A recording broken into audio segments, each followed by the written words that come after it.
Gloire à Dieu. Tendre Père Céleste, c'est encore un privilège que tu nous accordes d'être en vie en ce jour et nous t'en sommes infiniment reconnaissants. Merci pour ce merveilleux moment d'édification autour de ta parole. Nous te remercions de ce que tu éloignes de nous toute forme de confusion, de distraction, de lourdeur. Que toute la gloire te soit rendue à toi seul, au nom de Jésus-Christ. Amen. Bien-aimés, que Dieu vous bénisse. Nous prenons la parole de Dieu dans Job chapitre 1. Et nous allons faire la lecture du verset 6 au verset 12. Je suis dans l'édition de Louis II. Or, les fils de Dieu vinrent un jour se présenter devant l'Éternel, et Satan vint aussi au milieu d'eux. L'Éternel dit à Satan, d'où viens-tu? Et Satan répondit à l'Éternel de parcourir la terre et de m'y promener. L'Éternel dit à Satan, as-tu remarqué mon serviteur Job? Il n'y a personne comme lui sur la terre. C'est un homme intègre et droit, craignant Dieu et se détournant du mal. Et Satan répondit à l'Éternel d'une manière désintéressée que Job craint Dieu. Ne l'as-tu pas protégé, lui, sa maison et tout ce qui est à lui? Tu as béni l'œuvre de ses mains et ses troupeaux couvrent le pays. Mais étends ta main, touche à tout ce qui lui appartient et je suis sûr qu'il te maudit en face. L'Éternel dit à Satan, voici, tout ce qui lui appartient, je te le livre, seulement ne porte pas la main sur lui. Et Satan se retira de devant la face de l'Éternel. Que toute la gloire soit rendue à Dieu au nom puissant de Jésus-Christ. Je vais relire le verset 10 dans la version de Bible du français courant. Il est dit, ne le protèges-tu pas de tous côtés, comme par une clôture, lui, sa famille et ses biens? Tu as si bien favorisé ce qu'il a entrepris, que ses troupeaux sont répandus sur tout le pays. La version Bible du Semeur dit, n'as-tu pas élevé comme un rempart de protection autour de lui, autour de sa maison et autour de tous ses biens? Tu as fait réussir ses entreprises. Ses troupeaux se sont multipliés dans le pays. Que toute la gloire et l'honneur soient rendus à Dieu seul, au nom prévalant de notre merveilleux Seigneur et Sauveur Jésus-Christ. Une fois de plus, soyons abondamment bénis. Dans les versets à peine lus, il s'agit de la vie de Job. Aujourd'hui, par la grâce de Dieu, nous parlons d'un argument très important qui est parfois banalisé, à savoir la protection de Dieu. Bien-aimé, c'est Dieu qui nous protège. La parole dit que si l'Éternel ne veille, celui qui veille, veille en vain. Voilà pourquoi j'ai pris le soin de relire le verset 10 dans différentes versions afin de mieux mettre en exergue que la protection de Dieu pour tout croyant est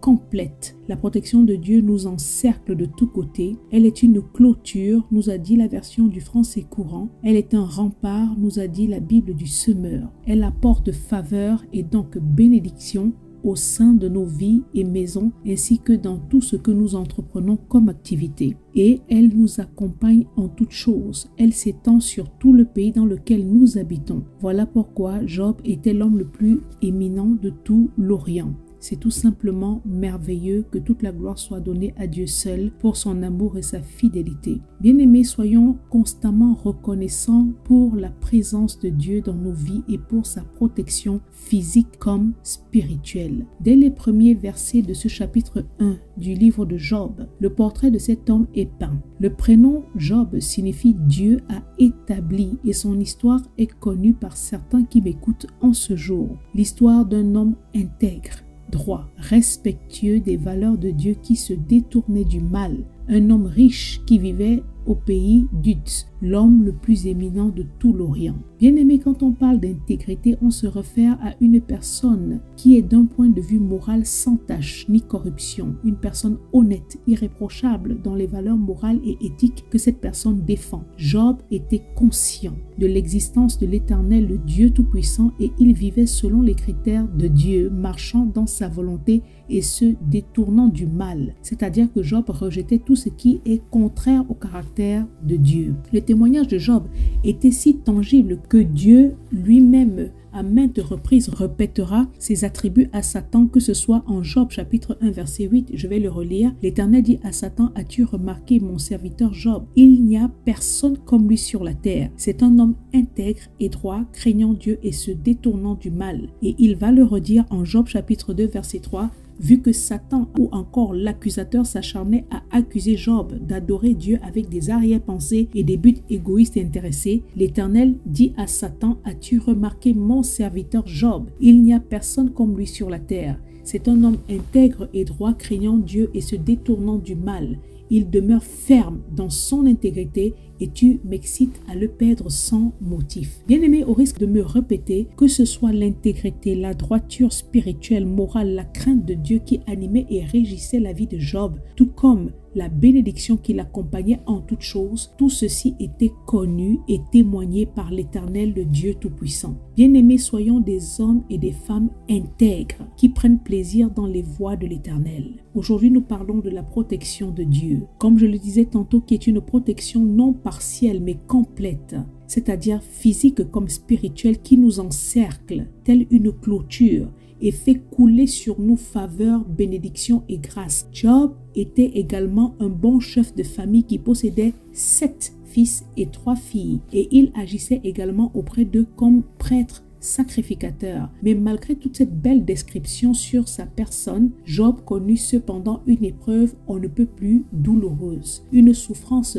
intense en ce qu'il perdit à la fois les biens matériels, ses enfants, la santé physique, recevant de sa propre épouse des paroles dures et décourageantes auxquelles il ne céda pas, et également des reproches des consolateurs fâcheux ou encore ses amis venus l'accuser alors qu'il se trouvait au cœur d'une épreuve terrible. Bien-aimé, l'affliction que connut Job était terrible. Pour ceux qui n'ont pas encore médité le livre de Job, je vous invite à le faire car il regorge d'enseignements sur l'attitude juste à avoir lorsque on se retrouve dans la douleur, la souffrance. Car en toute chose, Job ne renia ni n'abandonna Dieu. Comme je l'ai dit tantôt, Job était un bon papa et il avait à cœur le bien de sa famille, de ses enfants, comme nous pouvons le lire au verset 5 de Job chapitre 1 où il est dit « Et quand les jours de festin étaient passés, Job appelait et sanctifiait ses fils. Puis il se levait de bon matin et offrait pour chacun d'eux un holocauste. Car Job disait « Peut-être mes fils ont-ils péché et ont-ils offensé Dieu dans leur cœur. » C'est ainsi que Job avait coutume d'agir. J'aimerais m'arrêter sur ce verset un moment et dire ceci. Bien-aimés, comme nous pouvons tous l'imaginer durant les moments de réjouissance, de fête, de réception, mettez le mot que vous voulez, en tout cas autour de bons repas, parfois accompagnés d'alcool ou pas, il est fort possible de pécher contre Dieu. Je m'explique. Dans l'euphorie des ambiances, bien qu'étant des croyants, des enfants de Dieu, nous sommes parfois susceptibles de prononcer des paroles frivoles, tenir des discours offensants, voire même méchants, ou alors d'avoir des attitudes qui ne bénissent ni le cœur de nos vis-à-vis, ni celui de Dieu. Et de cette réalité, Job en était bien conscient. Voilà pourquoi après chaque festin qu'organisait sa maison, ses enfants, il prenait soin de sanctifier ses fils. Il faisait le nettoyage spirituel. Bien-aimés, dans tout ce que nous faisons, Paul dit dans 1 Corinthiens chapitre 10 verset 31, « Soit donc que vous mangiez, soit que vous buviez, soit que vous fassiez quelque chose d'autre, faites tout pour la gloire de Dieu. » Nous devons faire constamment attention à nos attitudes. Demandons à l'Éternel la maîtrise de soi en tout temps et que nos intégrités, droiture et révérence envers Dieu demeurent tangibles aux yeux de tous. Et s'il arrivait que, parce que nous sommes encore dans les corps de chair et que nous nous trouvions à pécher, que ce soit en parole, action, attitude ou pensée, et que nous le réalisons, nous devons rétablir la communion avec Dieu et au besoin avec les autres. Parenthèse refermée. Comme je l'ai dit tout à l'heure, l'argument central de cette édition d'aujourd'hui tourne autour du verset 10 que nous venons de lire en 3 versions différentes, Louis II, Bible du français courant et Bible du semeur. Toutes les 3 mettent en exergue la protection de Dieu sur la vie de Job, résultat de sa marche spirituelle. Une protection puissante que même le diable constatait. Et je le redis à nouveau, bien-aimés, ne négligeons pas la vie spirituelle. Les moments d'intimité avec Dieu. Détournons-nous du mal. Le Romains chapitre 12 verset 9 dit d'avoir le mal en horreur et de s'attacher fortement au bien. L'amour authentique en Dieu consiste à rechercher constamment à faire sa volonté au détriment de nos propres chairs qui ont tendance à être rebelles. Le véritable enfant de Dieu, comme la biche soupire auprès des courants d'eau, doit soupirer après Dieu, tel que nous dit le psalmiste dans le psaume 42 verset 2. Ayant la pleine conscience, tel que le dit le psaume 18 verset 2, que l'Éternel est son rocher, sa forteresse, son libérateur. Et dans ce même verset, le psalmiste répétera à nouveau mon Dieu, mon rocher, avant de rajouter où je trouve un abri mon bouclier, la force qui me sauve, ma haute retraite. L'Éternel est la force de son peuple. Il est le rocher des délivrances de son oint, nous dit le psaume 28, verset 8. Bien-aimé, à toi qui m'écoutes en ce moment, prends au sérieux la marche avec Dieu, car tu es loin de savoir tout ce qui se trame spirituellement autour de toi. Et autant que possible, fermons tous des portes d'accès à l'adversaire. Job aimait Dieu et Dieu avait béni sa vie et cette bénédiction était évidente même aux yeux de Satan. Le 1 Samuel chapitre 2 verset 30 déclare que Dieu honore ceux qui l'honorent. Quand on marche dans les voies du Seigneur, quand on est obéissant à sa voix, Dieu ordonne à la bénédiction de nous accompagner dans tout ce que nous accomplissons et il nous bénit dans le pays qu'il nous donne, nous dit le Deutéronome 28 verset 8. Bien-aimé, la parole de Dieu nous dit dans le psaume chapitre 1 verset 2 à 3 que celui qui trouve son plaisir dans la loi de l'Éternel et qui la médite jour et nuit est comme un arbre planté près d'un courant d'eau qui donne son fruit en sa saison et dont le feuillage ne flétrit point. Tout ce qu'il fait lui réussit. La bénédiction qui accompagne celui ou celle qui aime le Seigneur est tangible aux yeux de tous. Il ne s'agit même pas d'abord toujours premièrement de la bénédiction physique, matérielle, financière, mais d'abord spirituelle. Une personne qui marche réellement avec Dieu n'a pas besoin de le clamer haut et fort, cela se voit. Et cela est tangible aux yeux de tous et il en est de même pour celui ou celle qui porte un véritable ministère, car le don et l'appel sont tangibles et indéniable. Bien-aimés, ne baissons pas la garde spirituellement. Nous sommes des enfants de Dieu et en Christ, nous avons un adversaire farouche qui est extrêmement méchant. Satan n'est pas notre ami. Il n'est là que pour dérober, égorger et détruire. Et 1 Pierre 5, verset 8, nous demande d'être sobre, de veiller, parce que Satan rôde, le diable rôde comme un lion rugissant, cherchant qui dévorer. Donc, nous devons constamment être prudents. Nos maisons, nos familles, nos couples, nos entreprises, etc. sont constamment combattus et c'est la protection de Dieu qui nous maintient debout. Voilà pourquoi il ne faut pas négliger la vie spirituelle, la communion avec Dieu, la prière, la vie de sanctification, la fermeture des portes à toute forme de distraction. Nous devons constamment éviter la lourdeur spirituelle, se débarrasser de toute forme de futilité, y compris des relations toxiques qui ne savent que nous tirer vers le bas. Job, dans toute sa ferveur et piété envers Dieu et dans tout ce qu'il accomplissait spirituellement comme geste au quotidien envers Dieu et autres, vu qu'à son époque, le diable n'avait pas encore été exposé, Job était loin de se rendre compte de tout ce qui se tramait spirituellement contre sa vie. Il était focalisé essentiellement sur Dieu. Il ne connaissait pas l'existence du diable tel qu'aujourd'hui nous le savons puisque Christ ne l'avait pas encore exposé. Et Job pensait que le bien et le mal provenaient de Dieu. Et il le dit à sa femme dans Job chapitre 2 verset 10. Satan dit à Dieu, ne l'as-tu pas protégé lui, sa maison et tout ce qui est à lui? Ne le protèges-tu pas de tous côtés comme par une clôture lui, sa famille et ses biens? N'as-tu pas élevé comme un rempart de protection autour de lui, autour de sa maison et autour de tous ses biens? Bien-aimés, je ne sais pas si vous réussissez à vous rendre compte de comment Satan lui-même témoignait de la protection puissante de Dieu sur la vie de cet homme et sur toutes ses possessions. Tout le monde spirituel occulte constatait clairement que Dieu protégeait de tous côtés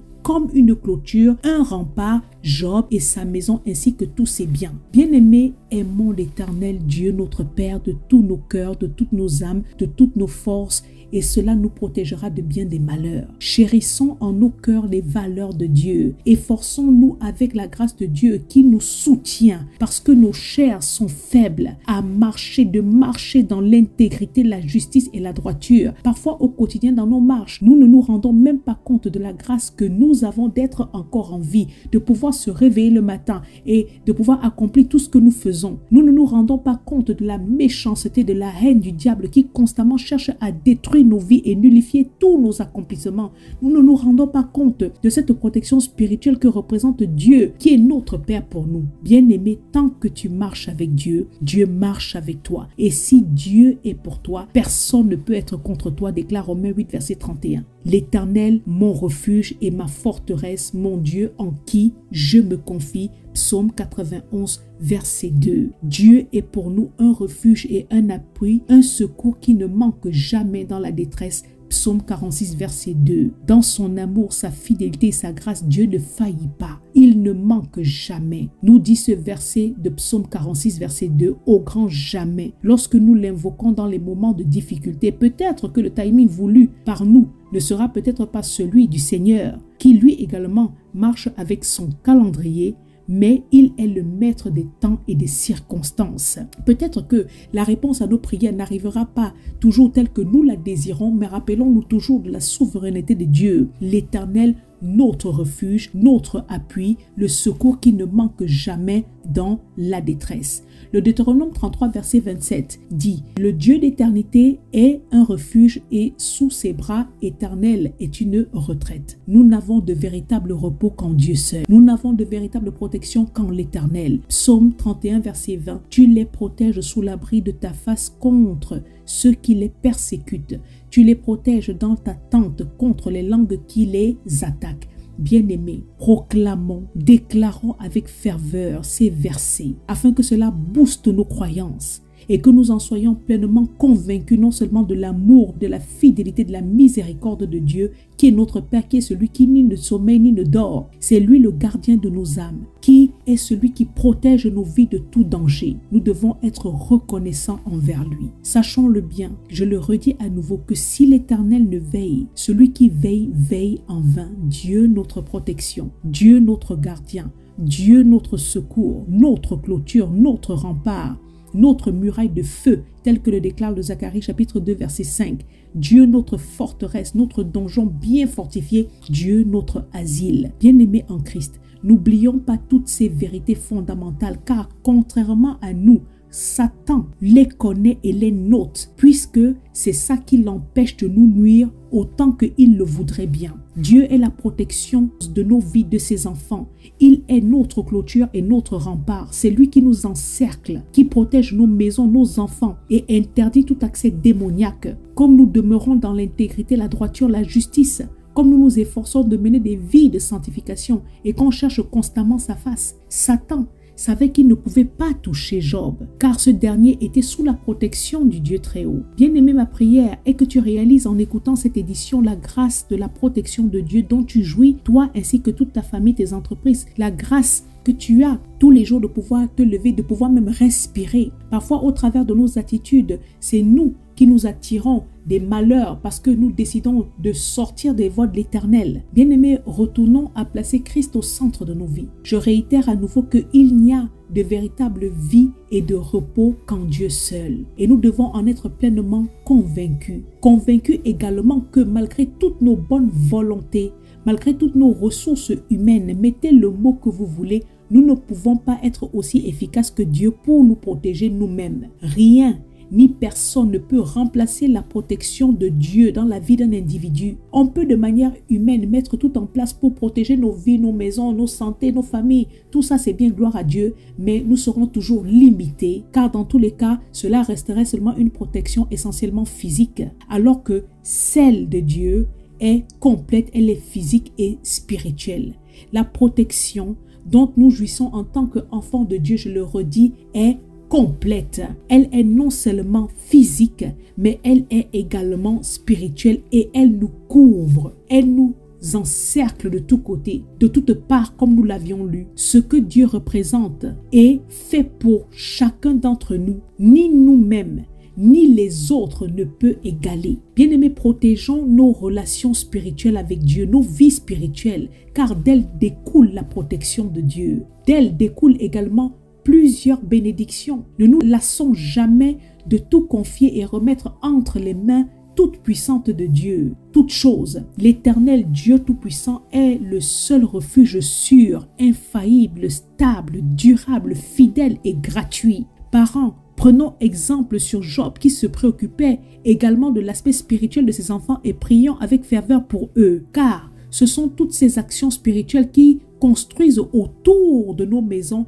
des barrières spirituelles solides. La protection de Dieu nous encercle. C'est une clôture. Et qui dit clôture dit quelque chose qui ferme totalement un espace. Le mot rempart fait référence au bouclier, une forte muraille qui forme une enceinte, une ville fortifiée. En d'autres termes, on parle d'une protection à 360 grades en tout temps, en toute période, de jour comme de nuit. La protection de Dieu est tellement haute que Satan ne peut pas arriver à y pénétrer spirituellement si nous-mêmes ne lui donnons pas l'accès au travers d'une porte que nous lui ouvrons. Comme Job l'a fait malheureusement au travers de la peur. Bien-aimés, soyons des enfants de Dieu authentiques, intègres, loyaux et honnêtes, afin que Satan ne trouve aucun accès, comme il est dit dans l'Éphésiens 4, verset 27, ne donnez pas accès au diable. Satan lui-même, dans ce verset 10, a témoigné à Dieu qu'il ne pouvait pas toucher la vie de Job, parce que Dieu le protégeait.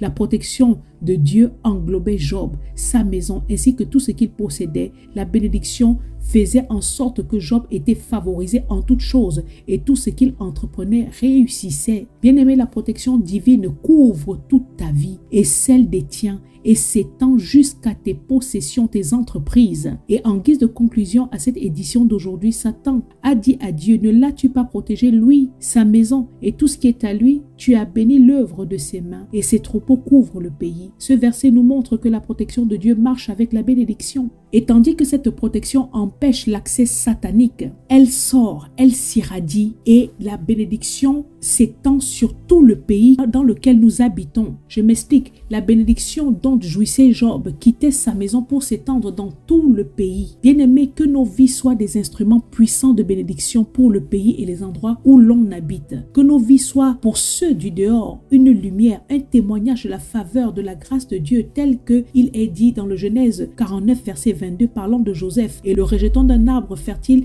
près d'une source, les branches s'élèvent au-dessus de la muraille.